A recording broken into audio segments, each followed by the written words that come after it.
Мы живем в Киргизии. А как живет кыргыз? Утром пьет чай, жанында сарымай. В обед кушает бешбармак, жанында bir бутылка арак. Вечером пьет кумыс, жанында супсулу кыз. Вот так живет кыргыз.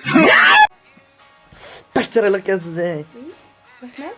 Shunday chiroyli ekansiz. Qo'rqib sirib qarab keladi sizga. Qarag'aymiz. Chaqira qaraylik.